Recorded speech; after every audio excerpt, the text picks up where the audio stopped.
How you doing? Today I'm going to talk to you a little bit about the XD9. It's made by Springfield. It's a 9mm semi-automatic handgun.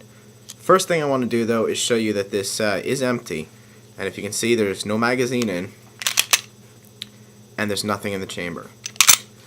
So for concealed carry, this probably, if you can conceal it, it's a decent firearm to conceal.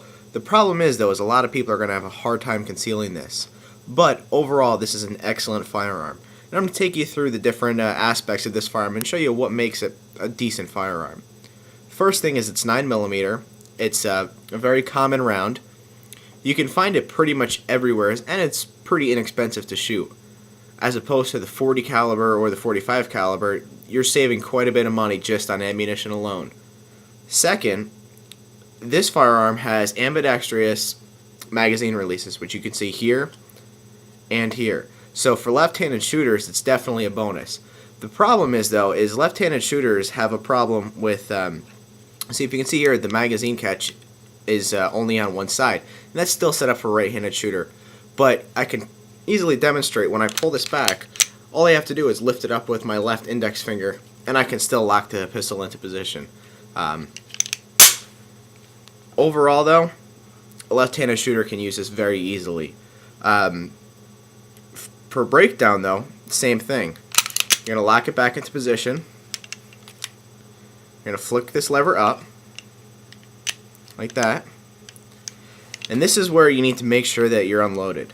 Before you do anything else, put your finger in and just double check that it's unloaded. The reason is when you put this back, if you can see in the back, it's a little bit, the dovetail is right there. The way that you release this is you have to pull the trigger. And that's how you undo it. So if you had anything in the chamber, theoretically it could go off. It shouldn't. There's safety precautions put in, but just as a double check, make sure you always do that. To break down it further though, pull guide rod out. That's your guide rod. It's covered in the spring. And take out your barrel. That's your barrel. Interestingly enough, this is the ramp where you're going to have your ammunition feed into the chamber. The chamber is always in the rear of the barrel, regardless of the firearm. When you're cleaning, you want to make sure you scrub that pretty good, because a lot of times you're going to have a buildup of material, and it can inhibit your loading. Let me just load this back up and I'll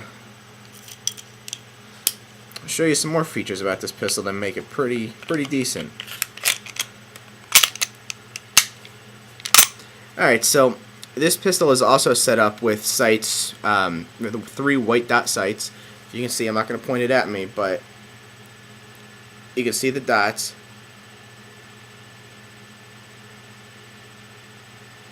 And that makes, they're not night sights, but they make it pretty easy to see the target. It's not hard to line up and to actually shoot fairly decently.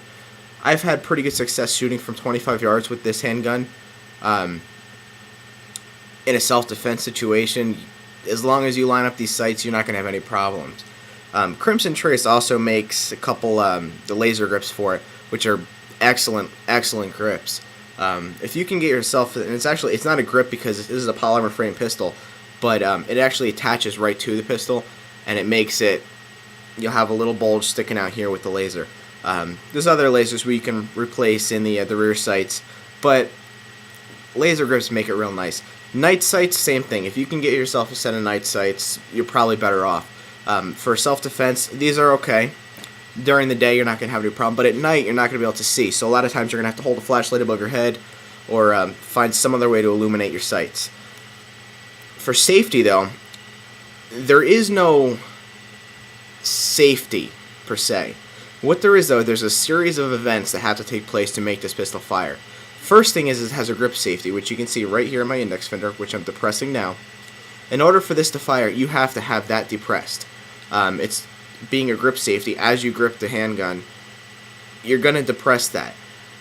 Additionally, there's also, if you can see a little notch here, that also has to be depressed before you shoot. So you could pull this in, and you still can't pull this trigger back. See, I'm trying, I can't pull it back. If I do that and do that, I can fire the pistol. For carry, though, you're not going to have a problem as long as you're careful. Even if you're going to carry something in the chamber on this, As long as you're aware of the fact that you do have a loaded handgun, you should be alright, because these two safeties are fairly decent. Besides that, though, I mean, this firearm is excellent. It holds great groups. I have never had this jam, and it has over 3,000 rounds through it now. I am starting to show a little bit of wear on the barrel, though, and that's just from being holstered, because I use a Kydex holster. Other than that, though, you're not going to have any problems. Shooting is, if you can see here, right before my index finger, there's a little grip. It's an indentation inside of in the frame of the pistol that'll allow you to rest your thumb there. And when you get a decent grip, and I'm talking two-handed grip, which you can see I have my left thumb contacted with the frame, and my right thumb is placed on top of that, I have decent grip. The gun's not going to go anywhere. Recoil is very manageable with something like this. So when you get a good grip, the gun doesn't really go anywhere. It's recoil. I just posted another video of actually me shooting this. You can see the gun might come up a little bit, but not much. Alright, so besides that, though, I do want to talk a little bit about ammunition. Like I said, I have never had a problem with this gun loading anything. It has eaten everything I could give it. Normally for shooting, I use the Remington FMJs, the Full Metal Jackets, just because target practice, it's easier to do them. They're cheaper, and I can reload them for very inexpensively. For carry, though, this is what I use. It's a hollow point bullet, it's a jacketed, and it's the Federal Hydroshock. This is not a plus P cartridge, but I probably would recommend carrying them. Overall, though, these expand great. They're very highly recommended by most firearms instructors and law enforcement that do carry hollow points. So, other than that, though, I've used reloads, hand loads, anything I can get my hands on, and I've never had this gun jam up. So, with that, once again, this is the XD9. It's not the XDM model, but either way, it's a great handgun selection. One more thing, though, is if you can see right on top of here, right where my finger is, you're probably not, there's a little flag almost.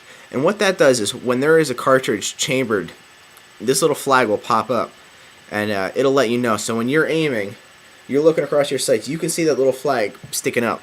You know that there's something chambered. The rear of the pistol, you can see the end of the firing pin exposed. You know that it's basically primed and ready to fire.